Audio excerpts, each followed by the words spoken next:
Je suis Clotilde Dussoulier et ceci est l'épisode 351 de Change ma vie,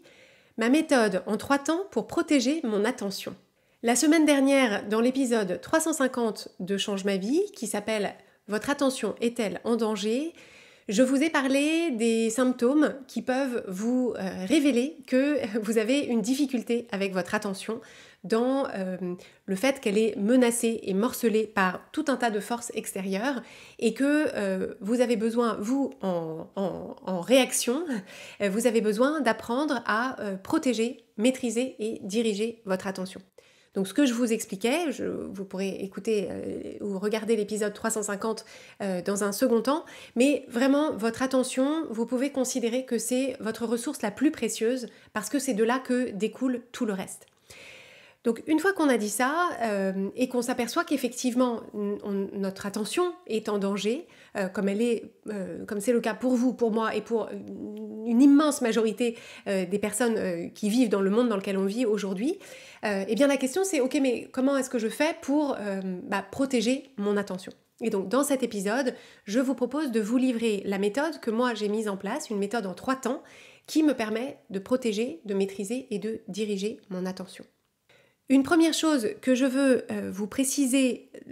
avant de vous livrer ma méthode en 3 temps, c'est évidemment un conseil qui est donné de façon très commune, mais où je m'aperçois avec stupeur que tout le monde ne le met pas en place, c'est de vraiment couper toutes les notifications que vous pouvez de votre téléphone, de votre ordinateur, etc. Tout ce qui ping, tout ce qui ding, tout ce qui fait des petits voyants, tout ce qui clignote, tout ça, je vous en supplie, ça c'est vraiment des choses qui sont faciles à retirer de votre environnement et il vaut bien mieux sur des messageries professionnelles ou des messageries personnelles que vous puissiez vous choisir le moment où vous avez envie d'aller regarder si vous avez des messages, comme on faisait à l'époque quand on allait relever son courrier ou quand on allait interroger son répondeur téléphonique. Voilà, il faut vraiment vous assurer que d'une façon générale, c'est vous qui choisissez votre timing en termes d'attribution de votre attention, plutôt que d'être perpétuellement sollicité, interrompu dans ce que vous êtes en train de faire, selon un timing que vous n'avez pas choisi. Donc ça, c'est la première chose. Et la deuxième chose sur laquelle je voudrais vous sensibiliser en préambule, c'est cette idée de favoriser une culture de la protection de l'attention de chacun. Ce qu'on peut constater, et c'est des choses sur lesquelles j'ai eu souvent des échanges de coaching, c'est qu'il y a des environnements, alors que ce soit des environnements familiaux ou des environnements professionnels, dans lesquels il y a une sorte de culture de l'interruption constante ou une culture de la disponibilité permanente, ce qui est en fait complémentaire l'un de l'autre. Et donc, ce que je vous engage à faire, c'est dans les environnements dans lesquels vous évoluez, d'être une force de changement pour pouvoir instaurer et favoriser une culture dans laquelle on prend conscience de la valeur énorme de l'attention de chacun et où chacun, avant d'aller solliciter les autres ou avant d'aller les interrompre ou les déranger, alors que ce soit des enfants si vous en avez, un conjoint, etc., ou des collègues, se souvient, en fait, il n'y a rien de plus précieux que l'attention et la concentration des autres personnes, et donc se poser la question, comment est-ce qu'on fait pour être ensemble, pour travailler ensemble, pour vivre ensemble, tout en protégeant la concentration et l'attention de chacun. Donc voilà, c'est vraiment cette idée et que vous puissiez en premier lieu le faire pour vous, mais que vous pourrez être un exemple pour les personnes qui vous entourent quand vous aurez vraiment pris conscience de l'importance de cette ressource attention et que vous verrez aussi que tout autant la valeur de la ressource attention des personnes qui vous entourent. Et donc n'hésitez pas à avoir des discussions avec votre entourage pro ou perso sur ces questions-là, parce que je pense qu'à l'échelle de nos systèmes et de nos groupes d'appartenance, il y a vraiment des changements à mettre en place pour qu'on puisse faire contrepoids par rapport à ces forces extérieures qui menacent nos attentions à toutes. Et si vous vous dites oui, mais moi toute seule je peux pas changer la culture, je vous invite à écouter l'épisode de Change ma vie qui s'appelle Devenir le vent. Et donc l'idée c'est de vous dire, si c'est pas vous qui impulsez ces changements, vous pouvez attendre longtemps, donc pourquoi pas vous et qui mieux que vous. Donc ça c'était en préambule, je voulais poser ces deux réflexions. Et je me propose maintenant de partager avec vous ma méthode en 3 temps qui me permet de protéger, maîtriser et diriger mon attention.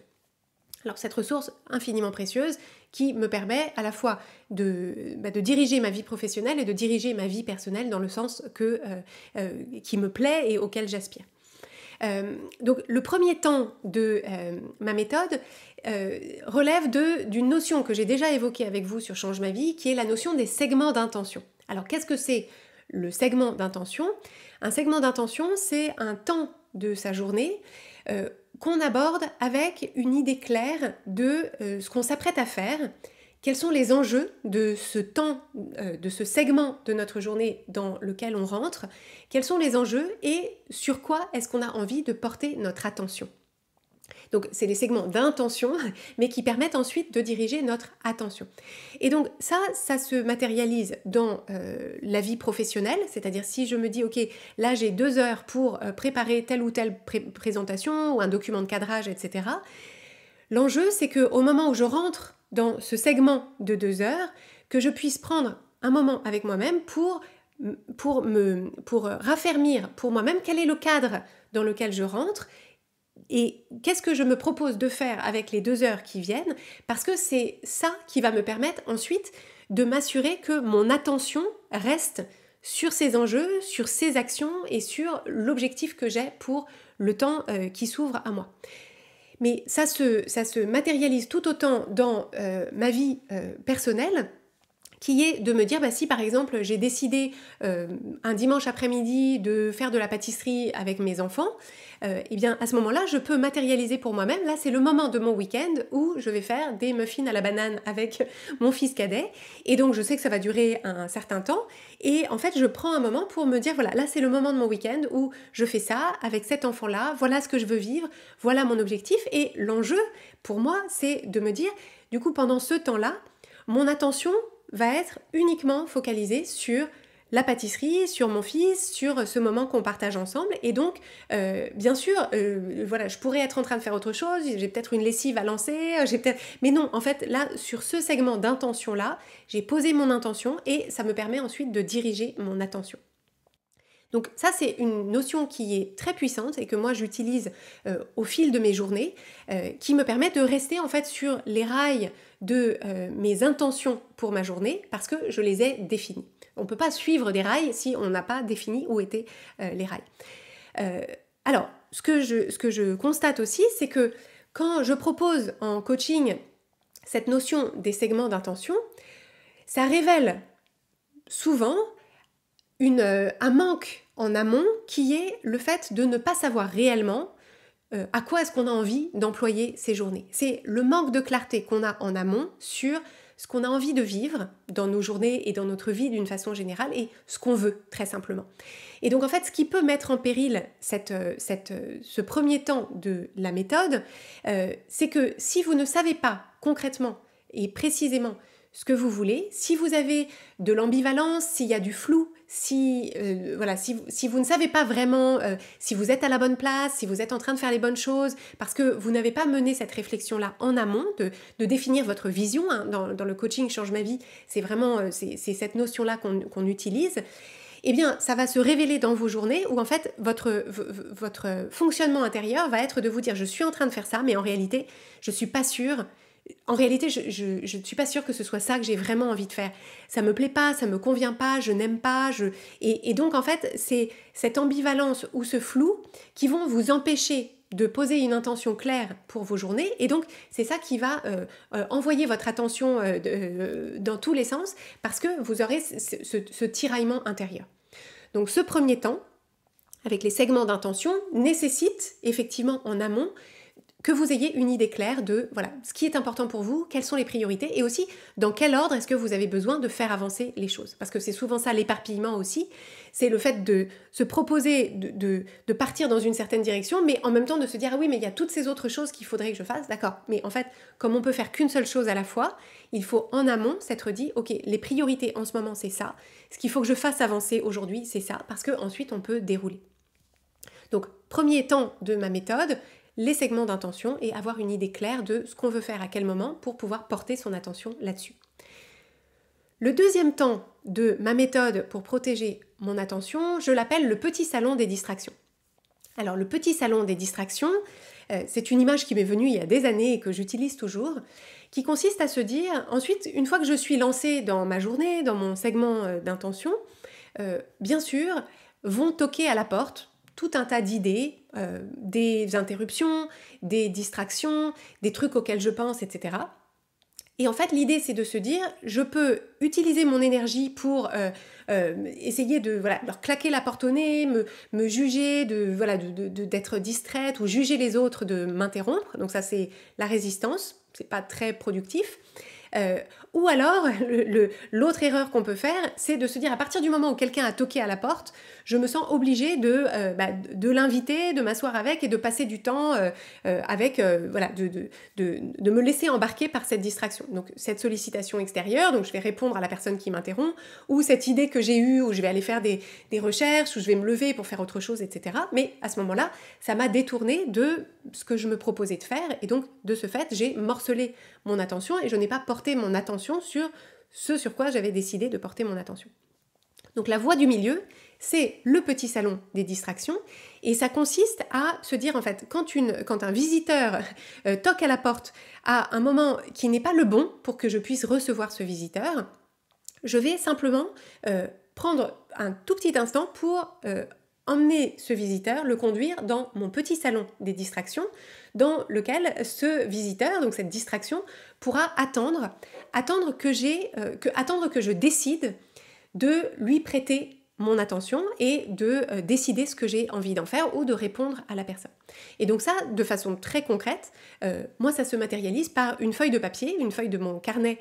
qui est à portée de main pendant mes journées de travail, et j'ai ça sur mon téléphone aussi pour mon temps personnel, parce que j'ai pas forcément un papier à portée de main. Et c'est en fait de me dire,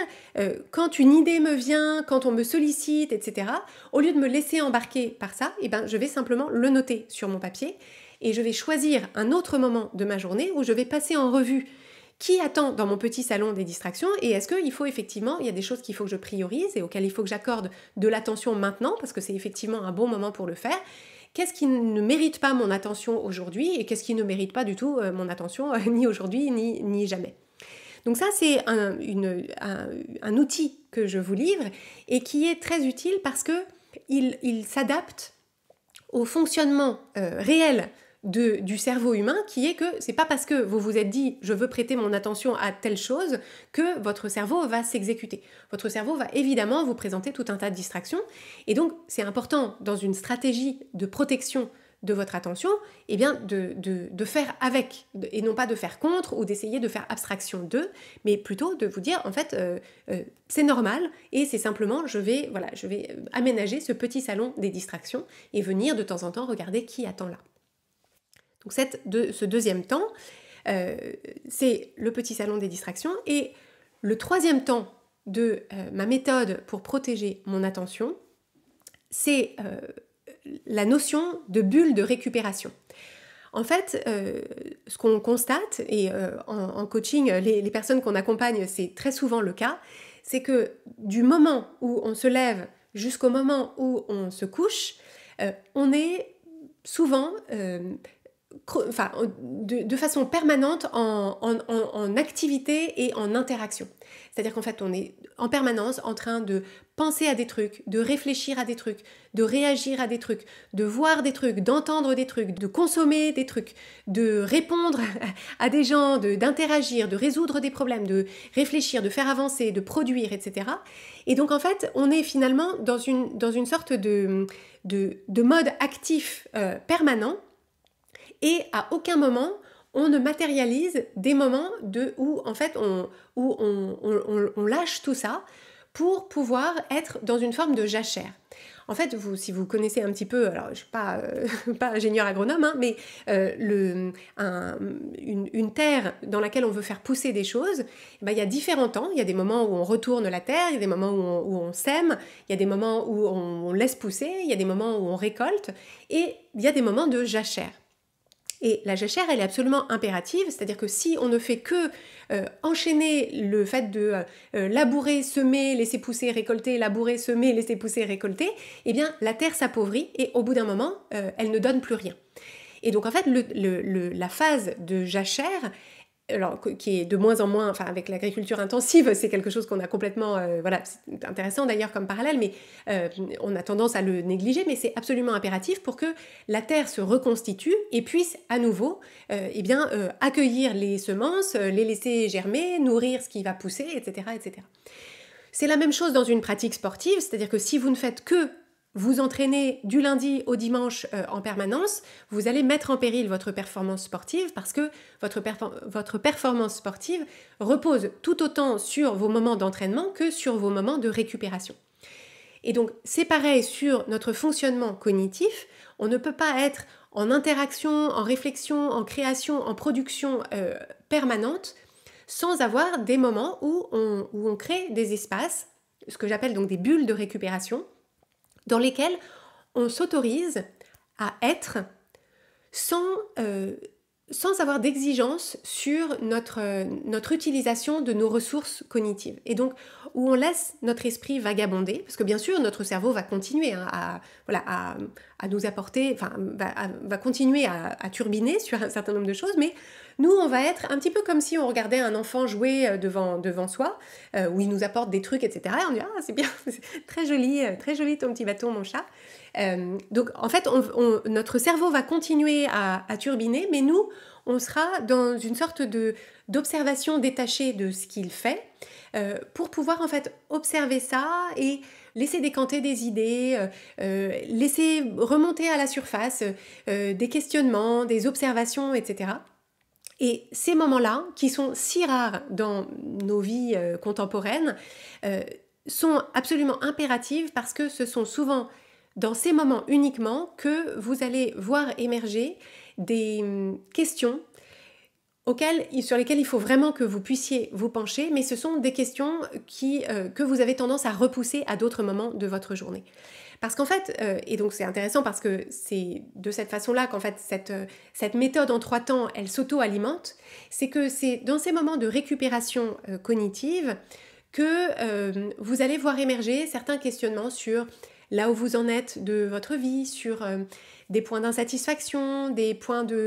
d'incertitude ou de découragement, ou voilà, qui sont des questions qui sont importantes et qui sont pas toujours confortables à accueillir et avec lesquelles on n'a pas toujours très envie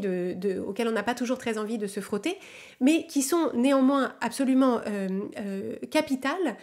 pour pouvoir ensuite vous poser les bonnes questions sur votre vie, là où vous en êtes et la direction dans laquelle vous avez envie d'aller, parce que c'est ça qui alimente ensuite le premier temps que j'ai évoqué, qui sont vos segments d'intention et qu'est-ce que vous avez envie de faire de vos journées, de vos semaines et de votre vie tout entière. Et en fait, ce qu'on constate, c'est que ces bulles de récupération, la raison pour laquelle elles sont si rares pour la plupart d'entre nous, c'est que justement, pour beaucoup d'entre nous, c'est très inconfortable de se retrouver seul avec soi-même, seul avec son cerveau, seul avec son mode de fonctionnement, seul avec ses questionnements, et que la plupart d'entre nous manquons d'outils pour organiser ces questionnements, pour pouvoir les aborder en se sentant outillés pour conduire ces questionnements sans se laisser complètement déborder ou submerger et sans avoir l'impression que ça veut dire qu'il faut tout remettre en cause dans sa vie et qu'il va falloir révolutionner sa vie. Donc c'est quelque chose que je constate vraiment qu'on apporte en coaching aux personnes qu'on accompagne, c'est en fait l'immense soulagement qu'il y a à se dire ok, en fait bien sûr que j'ai des questions à me poser sur ma vie, mais ces questions-là, je vais pouvoir me les poser dans l'ordre, je vais pouvoir me les poser d'une façon structurée et organisée pour pouvoir faire émerger des réponses qui me seront utiles. Je ne vais pas me noyer dans mes questionnements, je ne vais pas partir dans une espèce de spirale de remise en question totale. Et surtout, le fait de se dire, une fois que j'aurai fait émerger des réponses, eh bien, je sais aussi que je suis outillée pour me dire, ok, en fonction de ces réponses que je suis en train de me révéler à moi-même, un plan d'action en découle et je vais pouvoir mettre des choses en place, donc mettre en place des changements, des pratiques, des conversations pas évidentes parfois. Donc mettre en place des changements en me faisant confiance pour les conduire au bon rythme pour moi, dans le bon ordre, parce que j'ai un plan d'action que j'ai pu construire. Donc c'est vraiment ça qu'on vous apporte en coaching, et donc si c'est quelque chose qui vous intéresse, vous pouvez recueillir tous les renseignements sur notre accompagnement sur changemavie.com/coaching. Et donc ça, c'est le contexte général dans lequel vous allez pouvoir mettre en place cette méthode de protection de votre attention, si elle vous parle. Donc je vous propose de la tester. Donc le premier temps, on l'a vu, ce sont les segments d'intention, c'est le fait d'avancer dans sa journée avec des intentions claires pour les différents moments de sa journée, pour pouvoir porter son attention dans cet alignement. Le deuxième temps, c'est le petit salon des distractions, donc pouvoir accueillir les distractions et les interruptions sans y résister, sans se laisser embarquer, mais en leur donnant leur juste place. Et le troisième temps, c'est le fait de vous offrir ces bulles de récupération qui vous permettent de vous écouter penser pour pouvoir faire émerger, à la fois reconstituer vos ressources d'attention et faire émerger des questions et des réflexions qui sont importantes pour que vous puissiez ensuite guider votre vie et votre attention dans le sens auquel vous aspirez.